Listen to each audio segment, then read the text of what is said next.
الحمد للہ رب العالمین والصلاة والسلام علی سید الانبیاء والمرسلین نبینا محمد وعلی آلہ واصحابہ اجمعین، اما بعد۔ علماء کرام، نوجوانان شہر، بزرگوں، عزیز بچوں، ہم اس وقت اللہ کے گھر میں بیٹھے ہوئے ہیں۔ ہمیں اس کا احساس کرنا چاہیے۔ یہ ایک نعمت ہے کہ اللہ کے گھر میں بیٹھ کر کے قرآن کی بات ہو، دین کی بات ہو، تعلیم کی بات ہو، علم کی بات ہو۔ ہمیں اس توفیق پر اللہ کا شکر ادا کرنا چاہیے۔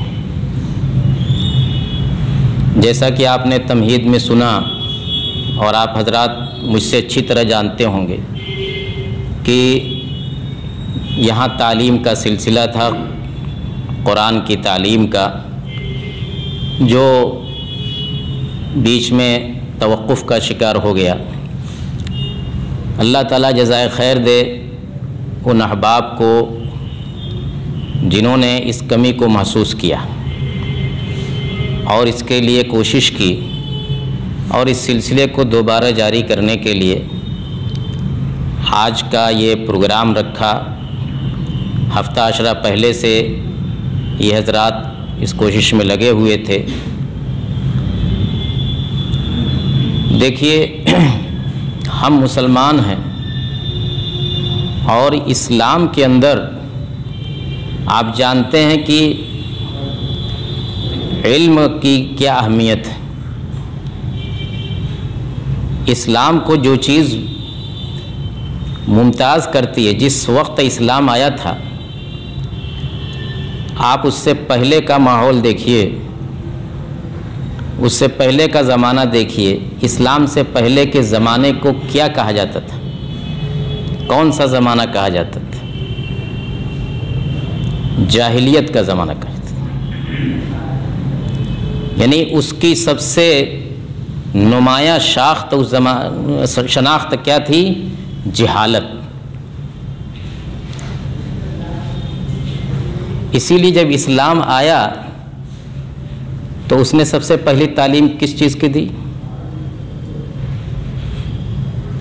آپ جانتے ہیں، بسم اللہ الرحمن الرحیم، اقرأ بسم ربک الذی خلق۔ پڑھیے، کیونکہ جہالت ہے، جاہلیت ہے، جہالت کو مٹانا ہے، جہالت کا علاج کرنا ہے تو تعلیم سے ہوگا۔ سب سے پہلی بات پڑھیے، اقرأ بسم ربک الذی خلق۔ اس رب کے نام سے پڑھیے جس نے پیدا کیا۔ تعلیم کو جوڑ دیا سیدھے آسمان سے، خالق کائنات سے۔ خلق الانسان من علق، اقرأ وربک الاکرم الذی علم بالقلم علم الانسان ما لم یعلم۔ یہی کل 5 آیتیں سب سے پہلے نازل ہوئی تھیں۔ ان 5 آیتوں میں 2 مرتبہ اقرأ کا لفظ آیا۔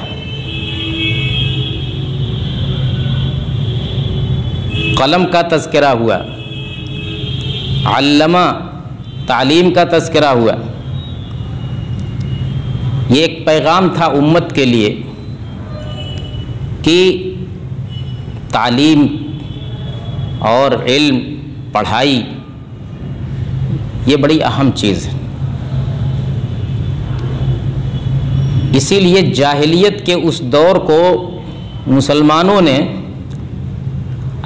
ایسا بدلا کہ کچھ ہی سال ہوئے تھے کہ گھر گھر سے قرآن کی آواز سنائی دینے لگی، پڑھنے کی آواز سنائی دینے لگی۔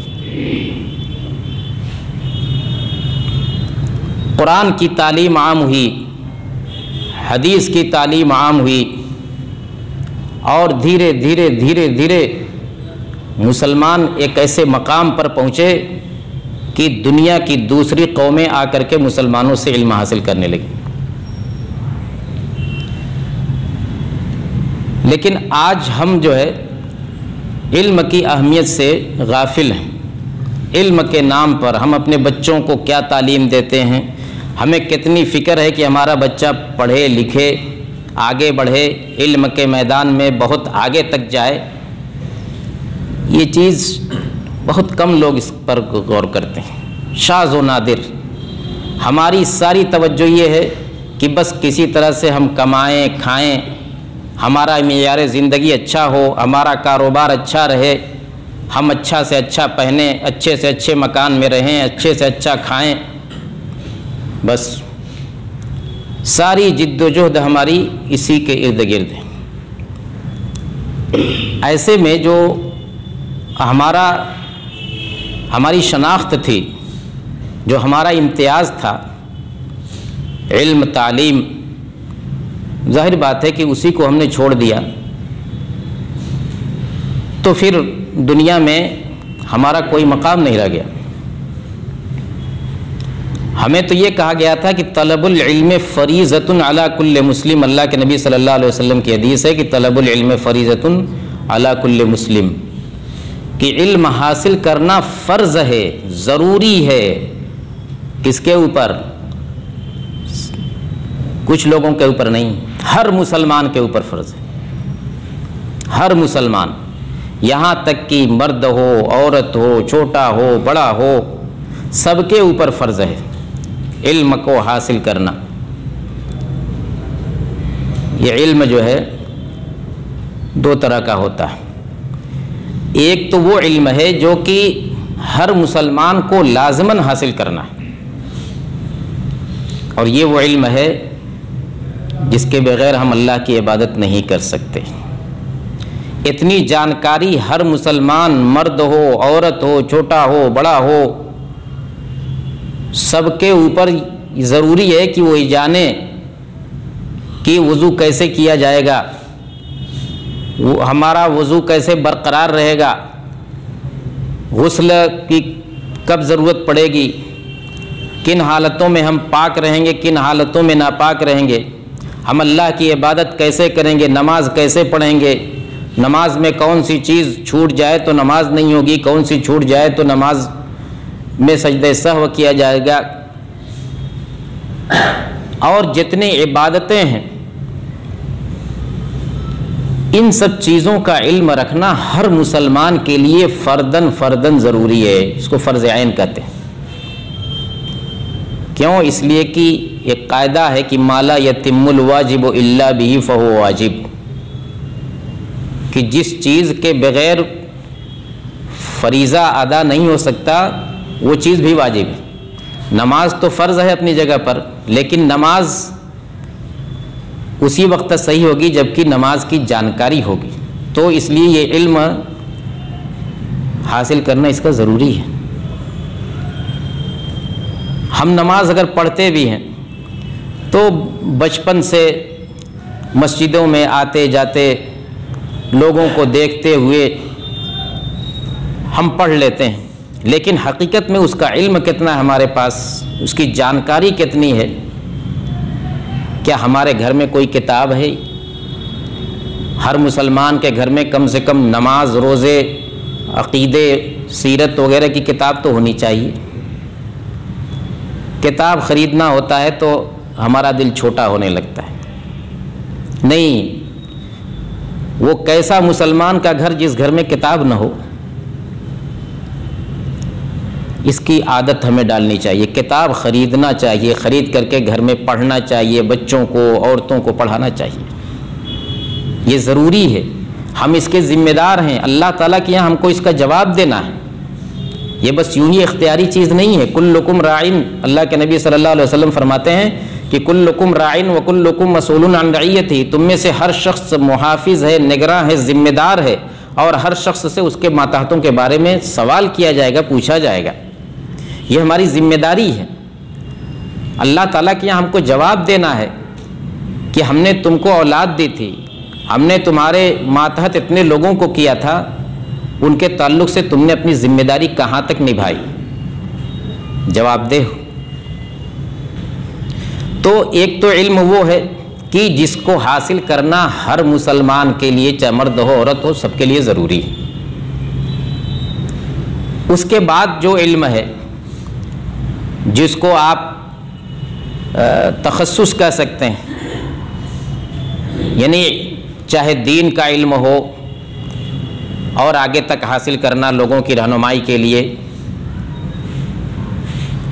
وہ فرض کفایہ ہے، یعنی امت کے کچھ افراد اگر اس کو حاصل کرتے ہیں تو سب سے وہ ساقط، باقی لوگوں سے ساقط ہو جائے گا، اگر کوئی نہیں اس کو حاصل کرے گا تو سب کے سب گنہگار ہوں گے۔ یہیں پر بات آتی ہے دینی علم کی اور عصری علم کی۔ عصری علم بھی ضروری ہے، وہ تقسیم بہت بعد میں ہوئی دینی علم اور عصری علم کی، باقی علم تو سب علم ہے۔ ہمارے یہاں تو ایک ہی تقسیم ہے علم کی، علم نافع اور علم غیر نافع۔ ایک وہ علم جو نفع بخش ہے اور ایک وہ علم جو نفع بخش نہیں ہے۔ طب کا علم، ڈاکٹری پڑھنا یہ ضروری ہے کہ نہیں؟ اگر ڈاکٹر نہیں رہے گا ہمارے معاشرے میں تو ہم کہاں علاج کرائیں گے؟ انجینئر نہیں رہے گا تو ہم کس سے اپنا اس شعبے کا کام کرائیں گے؟ تو علم جو ہے، علم کی جتنی بھی شاخیں اگر مفید ہیں، نیک نیتی سے حاصل کرنا ہے تو ہمارے لیے ضروری ہے، اس سے ہم کو چھٹکارا نہیں۔ آج جب ہم کو ضرورت ہوتی ہے، ہم جب کہیں جاتے ہیں کسی افسر کے یہاں، کسی وکیل کے یہاں، کسی جج کے یہاں، تو اس وقت ہم کو احساس ہوتا ہے کہ ہمارے لوگ یہاں رہتے تو کتنا اچھا رہتا۔ ہمارے لوگ کیسے وہاں پہنچیں گے جب ہم تعلیم سے خود غافل ہیں؟ ہم نے اپنے لوگوں کو وکیل نہیں بنایا، جج نہیں بنایا، افسر نہیں بنایا، تعلیم نہیں دی، تو وہاں تک پہنچیں گے کیسے؟ ابھی دیکھ لیجئے لاک ڈاؤن شروع میں جب اس کا معاملہ ذرا سخت تھا، سارے اسپتال بند، سارے ڈاکٹروں پر پابندی، جو کچھ کام آئے ہمارے وہی ڈاکٹر تو کام آئے جو ہمارے ارد گرد تھے، جن کو ہم نے پڑھایا تھا۔ تو اس وقت ہم کو احساس ہوا کہ ہمارے اپنے بیچ اپنے لوگ رہنے چاہیے۔ لاک ڈاؤن میں رمضان کا مہینہ آیا، مسجدیں بند، گھر میں گھر گھر تراویح ہونی ہے، حفاظ تلاش کیے جانے لگے۔ اتنے حفاظ آئیں کہاں سے؟ ہم پڑھائیں تب نا۔ اس وقت ہم کو احساس ہوا کہ ہمارے گھر میں بھی کاش کہ ایک حافظ رہا ہوتا تو ہم بھی آج رمضان میں اس عبادت کا لطف اٹھاتے۔ عید کا موقع آیا، عید کی نماز کون پڑھائے گا؟ اتنے عالم کہاں سے آئیں کہ گھر گھر عید کی نماز پڑھائیں؟ اس وقت بھی ہمیں احساس ہوا کہ کاش کہ ہمارے گھر میں بھی ایک عالم ہوتا تو ہم آج اس سعادت سے محروم نہ رہتے۔ تو ہم وقتی طور پر احساس کر لیں تو یہ کافی نہیں ہے، ہمیں اس کے لیے بڑی لمبی پلاننگ کرنی پڑے گی، ہمیں سوچنا ہوگا، ہمیں غور کرنا ہوگا کہ ہمارے اندر یہ جو کمیاں ہیں وہ کیسے دور۔ ہر شخص اپنے ذاتی طور پر بھی اس کو سوچنا ہے، ہمارے گھر میں ہمارے بچے، ہماری بچیاں، ہم ان کی تعلیم کے تعلق سے فکر کریں۔ پھر یہ کہ سماج کے جو بچے ہیں، سماج کی جو بچیاں ہیں، سماج میں جو تعلیم کی کمی ہے اس کمی کو کیسے دور کیا جائے، اس کے لیے ذرا اپنی ذات سے اوپر اٹھ کر کے سوچنا پڑے گا، غور کرنا پڑے گا۔ ہمیں بچوں کی بھی تعلیم کی فکر کرنی ہے، بچیوں کی بھی تعلیم کی فکر کرنی ہے۔ بچیوں کا معاملہ ذرا اور زیادہ توجہ طلب ہے۔ بچے تو مان لیجئے مسجدوں میں آتے جاتے اور دینی پروگراموں میں آتے جاتے کچھ نہ کچھ سنتے، سمجھتے، سیکھتے رہتے ہیں، لیکن بچیوں کو یہ مواقع بہت کم ملتے ہیں، بلکہ کہیں کہ نہیں ملتے، بھئی ہفتے میں اگر وہ کوئی جمعہ کے دن کوئی عورت آ گئی مسجد میں، جمعہ کا خطبہ سن لیا، زیادہ سے زیادہ اس میں بس وہی کل اس کی پونجی ہے علم کی، تو ان کے تعلق سے زیادہ فکر مندی کی ضرورت ہے۔ ان کو کیسے تعلیم دی جائے، ان کی تعلیم کا کیا نظم ہو، ان کو کیسے روزہ، نماز، وضو، طہارت وغیرہ کے بارے میں اور ان کی ذمہ داریوں کے بارے میں یہ ساری چیزیں ان کو کیسے سکھائی جائیں۔ ہمیں اپنے گھر کے پیمانے پر بھی اس کو سوچنا چاہیے اور سماج کے پیمانے پر بھی سوچنا چاہیے۔ یہ سب ضرورتیں ہیں، اس میں تقریروں سے کام نہیں چلے گا، اس میں جلسے جلوس کام نہیں آئیں گے، اس میں ہر شخص کو فرداً اپنے اپنے گھر سے شروعات کرنی ہوگی، اور پھر گھر سے شروعات کرنے کے بعد اپنی ذات سے اوپر اٹھ کر کے گھر سے باہر کے لوگوں کے بارے میں بھی سوچنا ہوگا۔ اگر ہم ایسے ہی پیچھے ہوتے چلے گئے، آج دنیا میں دیکھیے ہماری تعداد کم نہیں ہے، دنیا کے اندر ہماری تعداد کم نہیں ہے، سب سے بڑی تعداد عیسائیوں کی ہے اور دوسرے نمبر پر پوری دنیا کے اندر سب سے بڑی تعداد مسلمانوں کی ہے۔ آپ ایک طرف مسلمانوں کو دیکھیے، ایک طرف یہودیوں کو دیکھیے، یہودی کس قدر آگے جا رہے ہیں، ہاں ان کی تعداد کیا ہے، یعنی ہماری تعداد ان کے مقابلے میں 100 گنا سے زیادہ ہے، 100 گنا سے زیادہ، لیکن آج وہ ہر میدان میں آگے ہیں۔ کیوں؟ علم کی وجہ سے، علم پر انہوں نے بڑی توجہ دی، بڑی توجہ دی، اس لیے ہر جگہ وہ چھائے ہوئے۔ آپ اگر تفصیل میں جا کر کے دیکھیں گے تو کیا چھوٹا ملک کیا بڑا ملک، ہر جگہ ان کا روب و دبدبہ ہے، ہر جگہ ان کی پہنچ ہے، اور کوئی ملک سمجھیے کہ ان سے بے نیاز نہیں ہے، کچھ ایسا معاملہ ہو چکا ہے۔ تو یہود و نصارہ کو ہم صرف کوستے رہیں، ان کو برا بھلا کہتے رہیں، وہ اس مقام تک کیسے پہنچے یہ دیکھنا چاہیے، اور ہم اس مقام تک کیسے پہنچے، ہم اس تنزلی تک کیسے پہنچے، اس کو بھی دیکھنا چاہیے۔ شکوہ کر لینے سے اور کسی کو برا بھلا کہہ دینے سے، دل کی بھڑاس نکال دینے سے مسائل حل نہیں ہوا کرتے۔ یہ بڑی سنجیدگی کا موضوع ہے، بڑی توجہ کا موضوع ہے۔ آج حال یہ ہے کہ تعلیم کے نام پر ہمیں کچھ پیسہ خرچ کرنا ہوتا ہے تو ہمارا دل بڑا چھوٹا ہونے لگتا ہے، ہم سیر و تفریح پر خوب پیسہ خرچ کرتے ہیں، شادی بیاہ میں ہم استطاعت سے کہیں زیادہ پیسہ خرچ کرتے ہیں، کوئی کمی نہ رہ جائے، بھلے اس کے لیے قرض لینا پڑے، سودی قرض ہی کیوں نہ لینا پڑے، لیکن کوئی کمی نہیں رہنی چاہیے۔ طرح طرح کی ڈشیں ہونی چاہیے، یہ ڈیکوریشن ہونا چاہیے، ایسا کارڈ ہونا چاہیے، اور اتنے دن پہلے سے یہ پروگرام آنکھ بند کر کے ہم پیسہ خرچ کرتے ہیں۔ یہ کوئی الزام نہیں ہے میرے بھائیو، روزانہ کی حقیقت ہے جو سامنے ہے۔ لیکن تعلیم کے نام پر، اپنے ہی بچے کی تعلیم کے نام پر کچھ پیسہ خرچ کرنا پڑے تو ہم سوچتے ہیں کہ کہاں سے پیسہ آئے گا۔ فیس دینا رہے، بچے کی کتاب خریدنی رہے، تو ہماری کوشش ہوتی ہے کہ کم سے کم میں کام چل جائے، بلکہ مفت میں ہو جائے تو اس سے اچھا کیا۔ ہم 150 روپے بھی تعلیم کے نام پر خرچ کرنے سے گھبراتے ہیں۔ یہ انتہائی افسوس کی بات ہے میرے بھائیوں، اور یہ تلخ حقیقت ہے۔ جب تک ہم اس تعلق سے اپنا ذہن نہیں بدلیں گے تب تک ہم اس میدان میں آگے نہیں بڑھ سکتے۔ کچھ پانے کے لیے کچھ کھونا پڑتا ہے، کچھ پانے کے لیے کچھ کھونا پڑتا ہے۔ دل کھول کر کے پیسہ خرچ کیجیے، جہاں پیسہ خرچ کرنے کی ضرورت ہے وہاں ضرور خرچ کیجیے۔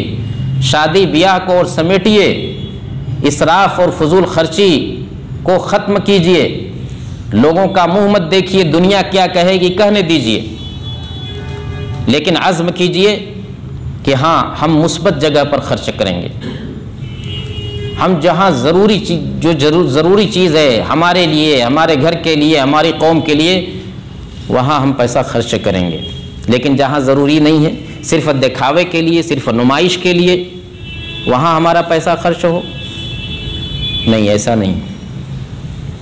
یہ کتنے افسوس کی بات ہے میرے بھائیوں کہ آپ کسی مسلم محلے میں چلے جائیے، آپ کو کھانے پینے کی دکانیں، ہوٹل دنیا بھر کے ملیں گے، لگے گا کہ مسلمانوں کو اس کے علاوہ اور کوئی مشغلہ ہی نہیں ان کے پاس، ہر طرف کھانے پینے کی چیزوں کی بہتات، ادھر کچھ ہے، ادھر کچھ ہے، ادھر کچھ ہے، لیکن آپ اسی مسلم محلے میں تلاش کیجئے، کوئی لائبریری آپ کو مل جائے، ہرگز نہیں پا سکتے، کوئی دارالمطالعہ مل جائے، نہیں ملے گا، کوئی ایسا سماجی دفتر جہاں کے لوگ اپنے مسائل آ کر کے بیٹھ کر کے حل کریں، نہیں ملے گا، حتیٰ کہ کتاب کی دکان جہاں سے آپ کتاب خرید سکیں وہ دکان بھی نہیں ملے گی، آپ خریدنا بھی چاہیں کتاب تو کتاب کی دکان نہیں ملے گی، اس کے لیے آپ کو پتہ نہیں کہاں کہاں جانا پڑے گا۔ کیا یہ توجہ طلب بات نہیں ہے اور کیا یہ حقیقت نہیں ہے؟ آپ اپنے ارد گرد دیکھ لیجئے کہ کیا صورتحال ہے، جبکہ آپ مہذب قوموں کے یہاں جائیں گے، ترقی یافتہ قوموں کے یہاں جائیں گے، آپ کو اس طرح کی بھیڑ نہیں نظر آئے گی، ہر شخص مشغول نظر آئے گا۔ کس چیز میں مشغول ہے؟ کوئی بس کے اندر بھی ہے تو اس کے ہاتھ میں کتاب ہوگی، کوئی بس اسٹاپ پر کھڑا ہے تو اس کے ہاتھ میں کتاب ہوگی، کوئی ٹرین میں ہے تو اس کے ہاتھ میں کتاب ہوگی، کوئی ہوٹل میں بیٹھ کر کے چائے بھی پی رہا ہے تو وہ کچھ پڑھ رہا ہے۔ لائبریریاں ملیں گی آپ کو، کتابیں ملیں گی، کتاب کی دکانیں ملیں گی، لیکن ہمارا حال اس کے برعکس ہے۔ یہ بڑے افسوس کی بات ہے۔ یہ ساری چیزیں ایک بڑا بدلاؤ چاہتی، بڑی تبدیلی چاہتی، اور بڑی تبدیلی کے لیے بڑا عزم ہونا چاہیے، افراد ہونے چاہیے جو اپنی ذات سے اوپر اٹھ کر کے قوم کے لیے، سماج کے لیے سوچیں اور ان کمیوں کو دور کرنے کی کوشش کریں۔ میرے بھائیوں، ہمارا رشتہ دین سے ہے تو ہمارا رشتہ علم سے ہونا ضروری ہے، ہمارا رشتہ قرآن سے ہونا ضروری ہے۔ یہ قرآن کریم اللہ تعالیٰ کی وہ کتاب ہے کہ اللہ کے نبی صلی اللہ علیہ وسلم نے فرمایا کہ ان اللہ یرفع بہذا الکتاب اقواما ویضع بہ آخرین۔ اس قرآن کے ذریعے اللہ تعالیٰ کتنی قوموں کو اوپر اٹھاتا ہے اور اسی کتاب کی وجہ سے کتنی قوموں کو پستی میں پھینک دیتا ہے۔ کیسے پستی میں پھینکے گا؟ وہ معزز تھے زمانے میں مسلمان ہو کر اور تم خوار ہوئے تارک قرآن ہو کر۔ قرآن ہم نے چھوڑ دیا، بظاہر ہمارے گھروں کے اندر قرآن ہے، مسجدوں کے اندر قرآن ہے، لیکن اس سے ہمارا تعلق کتنا ہے یہ دیکھیے۔ اگر تھوڑا بہت تعلق بھی ہے تو یہی کہ کبھی اٹھا کر کے ہم نے اس کے کچھ آیتیں، کچھ رکوع، کچھ پارے پڑھ لیے، زیادہ سے زیادہ، وہ بھی بہت تھوڑے لوگ۔ ٹھیک ہے، اچھی بات ہے قرآن پڑھنا، قرآن کی تلاوت کرنا، یہ بہت اہم عبادت ہے، لیکن قرآن کا حق اس سے کہیں بڑا ہے۔ اصل چیز ہے کہ قرآن کو سمجھا جائے کہ قرآن کہتا کیا ہے ہم سے، قرآن کا پیغام کیا ہے، قرآن ہم سے چاہتا کیا ہے۔ یہ قرآن اللہ کا پیغام ہے، اللہ تعالیٰ اس کے ذریعے ہم سے مخاطب ہے، لیکن ہم ہیں کہ کچھ نہیں جانتے کہ اس میں کیا لکھا ہوا ہے۔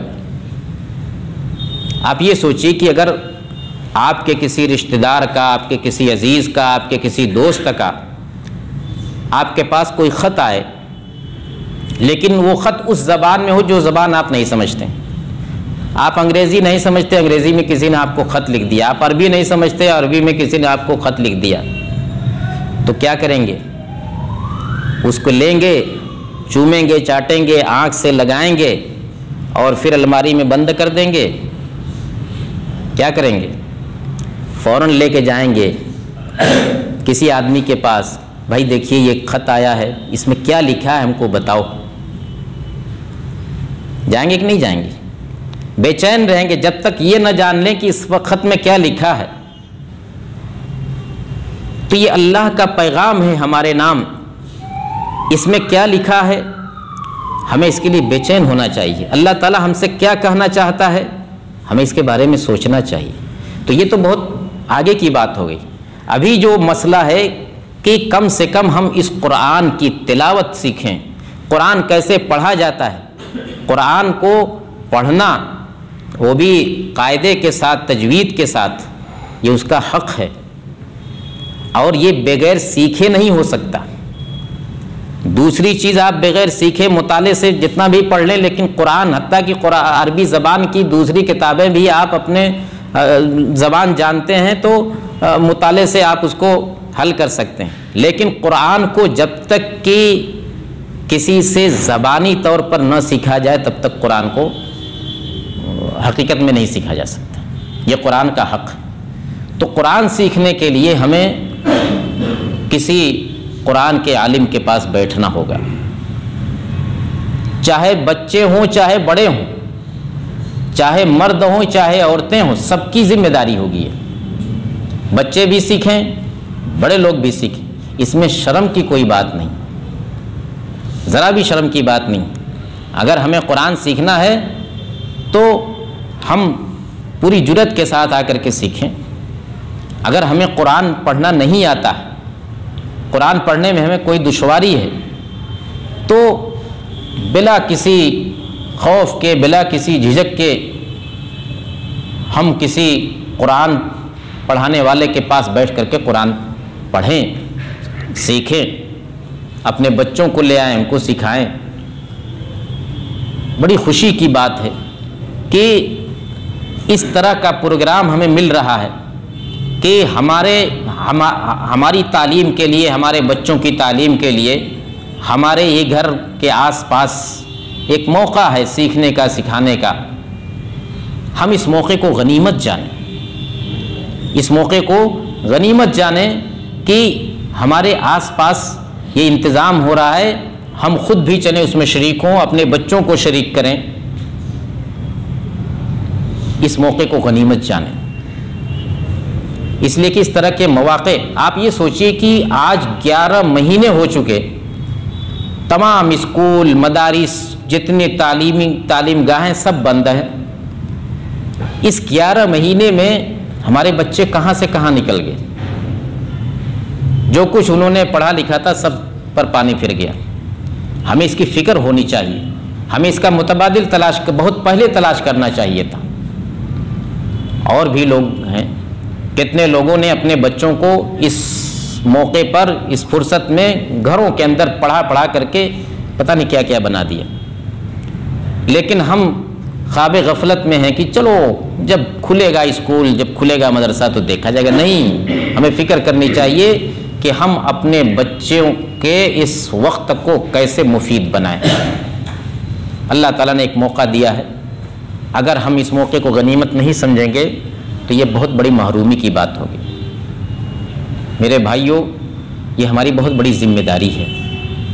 ہمیں ہوش کے ناخن لینے چاہیے. ہم اس سلسلے میں جتنا بھی کچھ کہیں، لیکن اگر ہمارا ضمیر اندر سے نہیں جاگے گا تو پھر کچھ کہنے سننے سے کوئی فائدہ نہیں ہوگا. ہر شخص کی ایک دن آنکھ بند ہونے والی ہے. ہر شخص کو اس دنیا سے ایک نہ ایک دن جانا ہے، اور جیسے ہی آنکھ بند ہوگی ہمارے سامنے سوالات آئیں گے.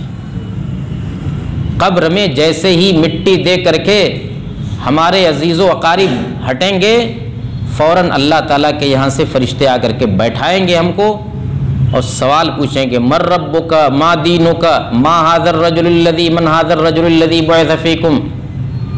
یہ سوالات ہوں گے، اور ان سوالات کا جواب وہی دے پائے گا جو اس طرح کی مجلسوں میں آتا ہے، جو قرآن سیکھتا ہے، جو علم حاصل کرتا ہے۔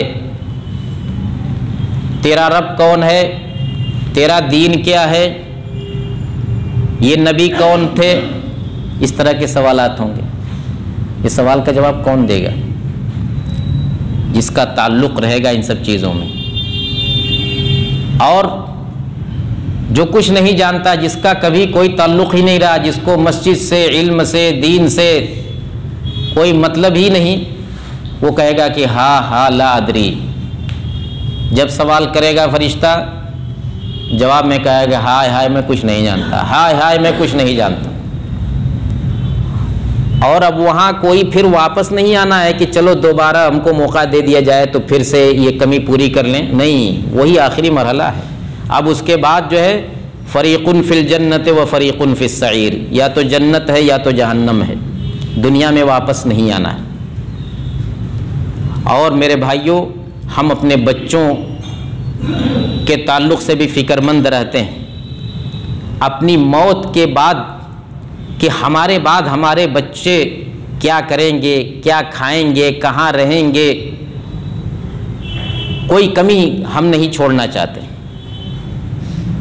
لیکن کبھی ہم نے سوچا کہ ہمارے جانے کے بعد ہمارے بچے ہماری آخرت کے بارے میں بھی کچھ سوچیں گے؟ آپ جانتے ہیں کہ جب انسان کی آنکھ بند ہو جاتی ہے تو اس کے عمل کا سلسلہ منقطع ہو جاتا ہے۔ جیسے انسان کی روح نکلی، اب وہ نہ نماز پڑھ سکتا ہے، نہ تلاوت کر سکتا ہے، نہ صدقہ خیرات کر سکتا ہے۔ اذا مات الانسان انقطع عنہ عملہ، اس کے عمل کا سلسلہ منقطع ہو جاتا ہے، ختم۔ اب وہ کوئی نیکی نہیں کر سکتا، جتنی نیکی اب تک کر چکا ہے، جتنا اس کا اسٹاک میں ہے وہی کام آئے گا۔ ہاں، ایک چیز ہے جو کام آئے گی، 3 چیزیں کام آئیں گی، اس کے مرنے کے بعد بھی اس کی نیکیوں میں اضافہ ہو سکتا ہے۔ 3 چیزیں، الا من 3، صدقۃ جاریۃ او علم ينتفع به او ولد صالح يدعو له۔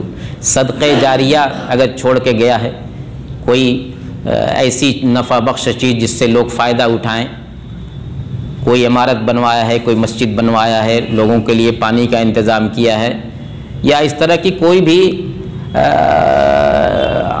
عام لوگوں کے فائدہ اٹھانے کی چیز، جب تک وہ چیز رہے گی تب تک اس کو ثواب اس کا ملتا رہے گا، جانے کے بعد، مرنے کے بعد بھی۔ ایسے ہی علم چھوڑ کر کے گیا ہے، کتاب لکھ کر کے گیا ہے، شاگرد چھوڑ کر کے گیا ہے، لوگوں کو پڑھا لکھا کر کے گیا ہے، تو ان لوگوں کا اجر و ثواب بھی اس کو ملتا رہے گا۔ اور تیسری چیز یہی ہے جس کا تذکرہ ہم کرنا چاہتے ہیں کہ او ولد صالح یدعو لہ، نیک اولاد جو ہمارے لیے دعا کرے۔ نیک اولاد اگر دعا کرے گی تو اس کا اجر و ثواب ہم کو ملے گا۔ تو آپ یہ غور کریں کہ کیا ہم نے اپنی اولاد کو اس لائق بنایا کہ ہمارے جانے کے بعد وہ ہمارے لیے دعا کرے؟ اپنی اولاد کو اس لائق بنائیں گے تب تو دعا کرے گی۔ اگر ہماری اولاد کچھ نہیں جانتی، مسجد سے، علم سے، دین سے اس کا کوئی تعلق نہیں ہے، تو وہ تو آپ کے جنازے کی نماز بھی پڑھے گی تو اس میں کیا پڑھے گی اس کو نہیں معلوم۔ آپ امتحان لے لیجئے، چھوٹوں کا، بڑوں کا، کتنے لوگوں کو جنازے کی دعا یاد ہے؟ 80% آپ کو ملیں گے کہ نہیں یاد ہے لوگوں کو۔ بلکہ اگر آپ سروے کریں تو اس سے زیادہ ملیں گے آپ کو، اور کئی جگہ سروے ہوا ہے اس سلسلے میں۔ بلکہ عام نمازوں کی دعا کتنے لوگوں کو نہیں یاد ہے، اچھے لوگوں کو نہیں یاد رہتی۔ یہ سب کمی کیسے دور ہوگی؟ تو زندگی کے اندر بھی اور موت کے بعد بھی ہمیں اپنے بچوں کی فکر کرنی ہے کہ ہمارے جانے کے بعد ہمارے یہ بچے ہمارے لیے دعا تو کریں۔ اس لیے میرے بھائیوں، کہنے کا مطلب یہ ہے کہ اس سلسلے میں ہمیں بیداری پیدا کرنی چاہیے، اس سلسلے میں ہمیں خود بیدار ہونا چاہیے اور اپنے ارد گرد کے لوگوں کو بھی بیدار کرنا چاہیے۔ صرف رونے دھونے سے، شکوہ شکایت کرنے سے مسائل حل نہیں ہوا کرتے، عملی قدم اٹھانے کی ضرورت ہے۔ دنیا بہت آگے جا چکی ہے، آپ نے سنا دیکھا کہ یہی موبائل، یہی انٹرنیٹ، اس کے ذریعے سے دوسری قومیں بڑی ترقی کر رہی ہیں، تعلیم کے میدان میں آگے جا رہی ہیں، تجارت کے میدان میں آگے جا رہی ہیں، طب و صحت کے میدان میں جا رہی ہیں، لیکن ہم ہیں کہ اسی انٹرنیٹ اور اسی موبائل سے بگڑے جا رہے ہیں ہمارے بچے، کیونکہ کوئی مقصدیت ہمارے پاس نہیں، کوئی ٹارگٹ نہیں، کوئی ہدف نہیں، بس زندگی کی گاڑی چل رہی ہے، جبکہ دوسری قومیں ان نئے وسائل کو استعمال کر کے ترقی کی منزلیں طے کر رہی ہیں۔ ہم صرف اور صرف جو ہے ان کے پیچھے چلنے والے رہ گئے۔ کون سا پیکیج آ رہا ہے، کون سی اسکیم آ رہی ہے، ہم بس اس کے پیچھے دوڑ رہے ہیں۔ ہم کیا ہیں، ہم دنیا کو کیا دے سکتے ہیں، ہمارا اس میں کیا حصہ ہے، ہمیں اس کی کوئی فکر نہیں۔ ہم محض جو ہے صارف بن کر کے رہ گئے۔ ہمارا کام یہ کہ مارکیٹ میں کوئی چیز آئے تو دوڑ کر کے اس کو لے لیں۔ ہم مارکیٹ میں کیا چیز اتاریں، ہم نے یہ نہیں سوچا کبھی۔ ہم نے کیا ایجاد کیا، ہم نے کیا بنایا، ہم نے کون سی نئی چیز دنیا کے سامنے پیش کی، ہمارا کیا حصہ ہے تہذیب و تمدن کی ترقی میں، ہمارا کیا حصہ ہے علم کو آگے بڑھانے میں، اس کے بارے میں نہیں سوچتے، یا سوچتے بھی ہیں تو بہت کم لوگ سوچتے ہیں، انفرادی سوچ پائی جاتی ہے، لیکن اس سلسلے میں عملی قدم اٹھانے والے بہت کم لوگ ہوتے ہیں۔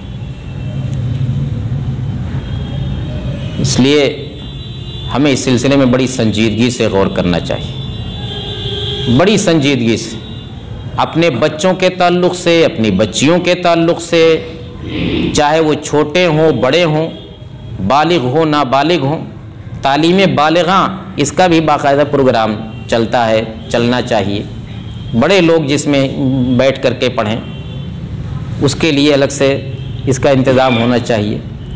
بھائی دن بھر میں 24 گھنٹے میں 1 گھنٹہ آدھا گھنٹہ بھی اگر ہم علم کے نام پر نہ صرف کریں تو پھر کیا کر سکتے ہیں؟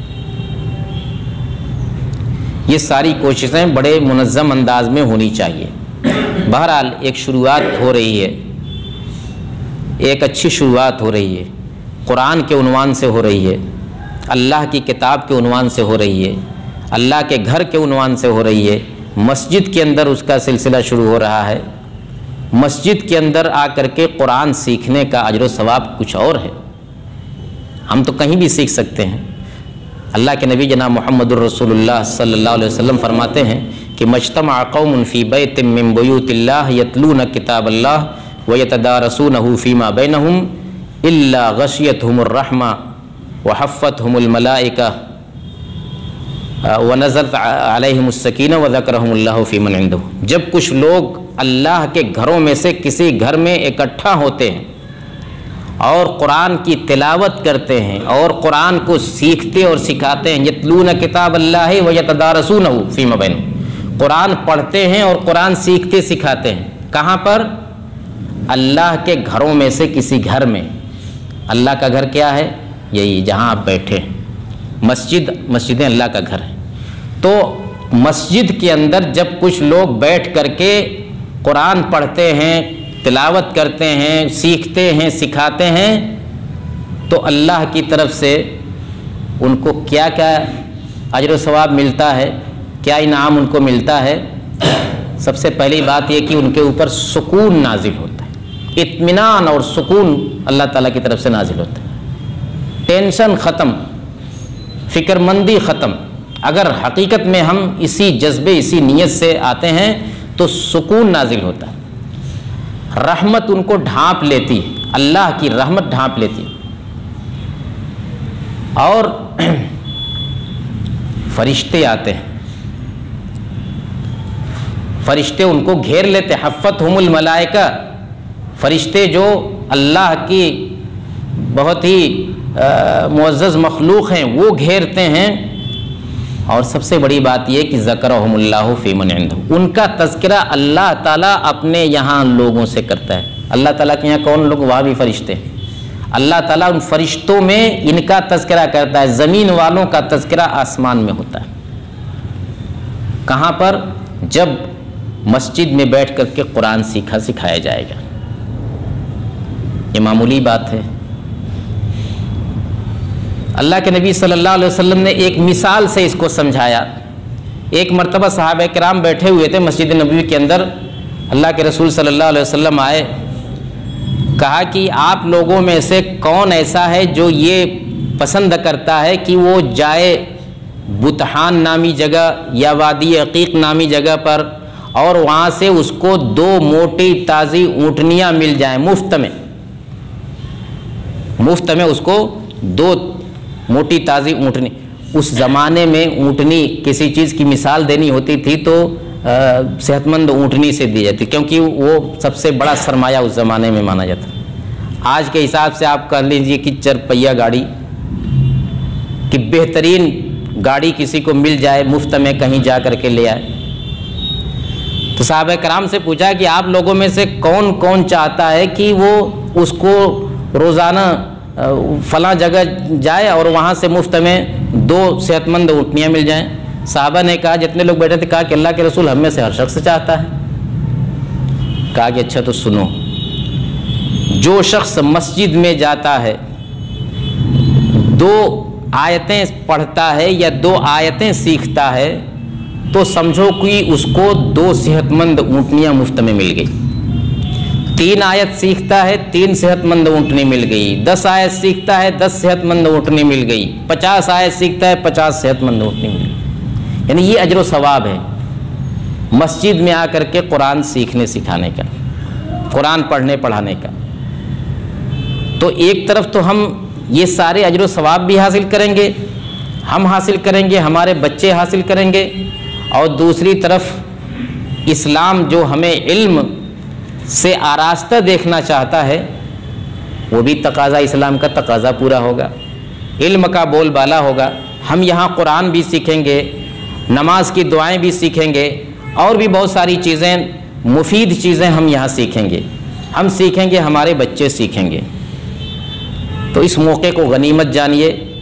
ہم اپنی بات اسی پر ختم کرتے ہوئے آپ میں سے ہر فرد سے یہ درخواست کرتے ہیں کہ اپنے طور پر بھی اور اپنے گھر کے باہر بھی دوسروں کو بھی اس کے لیے اس کی طرف راغب کرے، اس ضرورت کا احساس دلائے، زیادہ سے زیادہ بچوں کو اس پروگرام میں شریک کرنے کی کوشش کرے۔ پیسہ میرے بھائیوں کوئی بہت بڑی چیز نہیں ہے، اپنے بچوں کے لیے ہم 150 روپیہ بھی نہ خرچ کریں تو یہ بڑی افسوس کی بات ہے۔ پیسے کا منہ نہیں دیکھنا چاہیے، بچوں کا مستقبل سوچنا چاہیے کہ آج ہم اپنے بچوں کے اوپر جو بھی کچھ بھی خرچ کریں گے کل کے دن یہ ہمارے لیے نفع بخش ثابت ہوں گے، بچوں کا مستقبل بنے گا، ہمارا مستقبل بنے گا۔ ہم خود بھی آئیں، اپنے بچوں کو بھی لے آئیں، خود بھی سیکھیں، بچوں کو بھی سکھائیں، ایک ماحول بنائیں کہ ہمارا معاشرہ پڑھے لکھے لوگوں کا معاشرہ ہو، ہمارے معاشرے کے اندر سنجیدہ لوگوں کی تعداد بڑھے، پڑھے لکھے لوگوں کی تعداد بڑھے، اچھی سوچ رکھنے والوں کی تعداد بڑھے۔ یہ ایک موقع ہے، اس موقع کو اگر ہم نے غنیمت نہیں سمجھا تو یہ بہت بڑی بھول ہوگی۔ اللہ رب العالمین سے ہماری دعا ہے کہ الہ العالمین ہمیں اپنی ذمہ داریوں کو سمجھنے کی توفیق عطا فرمائے اور سمجھنے کے ساتھ ساتھ ان ذمہ داریوں کو برتنے کی، ادا کرنے کی توفیق عطا فرمائے۔ قرآن کا جو حق ہے یا قرآن کے جو حقوق ہیں ہمارے اوپر، ان حقوق کی ادائیگی کی توفیق عطا فرما، ہمیں علم نافع سے آراستہ فرما اور علم غیر نافع سے اللہ تعالیٰ تو ہمیں محفوظ رکھ۔ اللہم انا نسألک علما نافعا ورزقا طیبا وعملا متقبلا ونعوذ بک اللہم من علم لا ينفع ومن قلب لا يخشع ومن بطن لا يشبع سبحان ربک رب العزة عما يصفون وسلام علی المرسلین والحمد للہ رب العالمین۔ والسلام علیکم ورحمۃ اللہ وبرکاتہ۔